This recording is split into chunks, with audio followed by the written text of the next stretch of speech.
chaos and even destruction. But God won't even allow man. He will take the reins in his own hands. We have yet to define this and flesh this out. But God will take the work in his own hands, and we'll see some amazing things. So let's look at Jacob's time of trouble. We have these times of trouble. We have the little time of trouble before close of probation. We have that great time of trouble, which we talked about last time, dealing with the 7 last plagues. We're going to talk about the same thing today, except we're talking about it in the context of the experience of God's people. Now, this time of Jacob's trouble is bracketed, or I could say comes to its most crucial point during a death decree, when it is made, during, I can put it here in the chart, during about the 2nd and 3rd plague, and then comes to an end between the 6th and 7th plague when Jesus comes. So that's really the crucial time. But really the saints will be going through this time too. So let's talk about the 7 last plagues now in the context of God's people going through it. The saints' perspective. Why does God allow the saints to go through what is called Jacob's trouble? So here's our thought questions we want to talk about today. I'd like to talk about 2 points. The first is what I just asked. Why will we go through this time? That's the purpose. And the duration. How long will it be for the saints? I know a lot of people are asking, well, how long do I have to suffer? You know, how long is this painful ordeal? So we'll talk about that a little bit. Well, let's get the story. If you wanted to, you could turn there. I'm not going to go there, but the story is found in Genesis chapter 32. Now, we all know that Jacob is a type of who in the end? Christ? Absolutely, he's a type of Christ. John chapter 2, Jesus said, you'll see heaven open and angels ascending and descending the Son of Man. Jacob's experience. But inasmuch as God's people have accepted Christ in their lives, and they are living his life, they become a type of Jacob too in the end, right? So in this context of this talk, I like to look at the experience of Jacob's trouble as the experience of God's people. So if you read the story there in Genesis chapter 32, you will find that Jacob has decided to head home. Now why is he heading home? Wasn't he?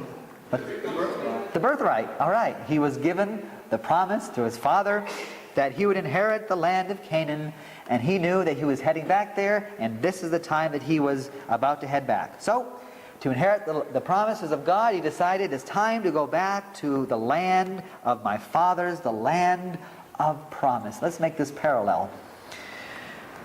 Are we living in a time of world history where it's soon to go home to the land of our inheritance? Amen, right? So you see that parallel. But before we actually enter into the land of promise, do you think Satan's just going to let us have a free pass? We talked about it in the Sabbath school. You know, life isn't peaches and cream, isn't it? Whenever God has a people, whenever God says, here are they that keep the commandments of God and have the testament of Jesus, Satan is there to balk at that and say, ha! You don't have a people. I'll prove it to you. So, when the rubber meets the road, we get some difficulties. And in the story of Jacob, he gets word that Esau is coming against him with how many men? Whole army, right? 400 men. Now, I don't want to make too much of this, but I think it's fun. When you do biblical numbers, the number 4 in the Bible represents the earth. So you could say, in a sense, in the context of the end time of world history, the whole world will be stirred with animosity towards this group of people who adhere to the commands of God and have the faith of Jesus. So in this trying experience, in this stress of the moment, Jacob begins to pray to God for deliverance. Remember that? And while he's praying, he also does something else. He sends expressions of peace to Jacob to his brother Esau, to break down any animosity might be there. So he does everything humanly possible to make himself right with his brother. But he finally throws himself into the cause and care of God and cries and prays for deliverance. But in this story, we have a beautiful experience which describes not only why God permits the saints to go through it, but the kind of experience the saints will receive. Let me read this quotation. Using the analogy when Esau comes after Jacob, As Satan influenced Esau to march against Jacob, so he will stir up the wicked to destroy God's people in the time of trouble. And as he accused Jacob, he will urge his accusations against the people of God. Now remember, God finally can boast of his people. We talk about them in the book of Revelation in the symbolic expression of the 144,000. Where God says, here are my people, right? I have a people who love me and who will not let me down. And Satan again, like in the story of Job, says, oh, I will show you. They aren't worth a hill of beans. Now, do you think Satan is intimidated by this group of people? I think he would be, right? Otherwise, he wouldn't have a big problem with them. Because Satan's whole kingdom is threatened if God can have a people, because God will win. So, this is what it's all about. Satan, as he accused Jacob, he'll urge his accusations against the people of God. These aren't your people. They've done this and that in the past. They can't be yours. They're mine. He, that is Satan, numbers the world as his subjects.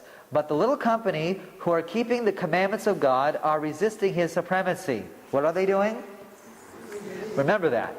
If he could blot them out from the earth, his what? His triumph would be complete. So remember this. Foremost in Satan's mind is he has to rid the earth of a people who make God look so good. Now, this is what we want to talk about today, because this is what Jacob's trouble is all about. Now, let me read this. This is Genesis 32, 24 and 25. Then Jacob was left alone, and a man wrestled with him until the breaking of the day. Now, when he saw that he did not prevail against him, he touched the socket of his hip, and the socket of Jacob's hip was out of joint as he wrestled with him. Now, the reason why I put this up here is most people, or some people tend to think it's just a spiritual struggle. Well, actually, if you read it, it's actually God kicking up dust with his servant Jacob. Imagine that. In whatever form, an angel, or however, pre-incarnate Christ, however you want to describe it, God was kicking up dust with his servant Jacob. Wouldn't you like to be that close with God?